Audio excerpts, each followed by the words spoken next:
It was home, but no more. Heavy machinery removes the final traces of the jungle, one of Europe's most controversial immigration sites.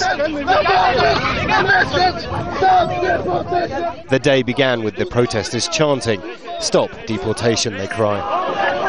Tempers are frayed, the tensions high,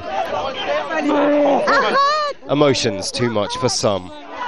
The protesters are here to stop the closing of the makeshift camp, home to some 1,200 mainly Afghan refugees, and as they try and stand in solidarity, some desperate asylum seekers are marched out, their future unknown. The camp has always provoked strong feelings.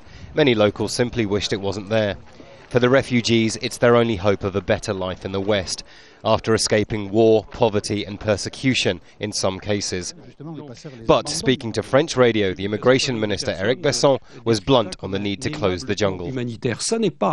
Certain people claim that this is a humanitarian camp. This is the place where traffickers take people.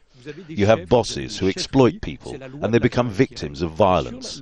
It is the law of the jungle, and on French territory, the law of the jungle must stop. The camp was by no means a permanent fixture, but just 24 hours ago it was home. Its makeshift nature more commonly seen in the poorest parts of Africa rather than on mainland Europe. The French are now taking action, but this camp represents a tiny fraction of those fleeing to Europe. Across the continent, there are an estimated 500,000 refugees. Critics say closing the camp is purely cosmetic, and the real issues they face have not been addressed.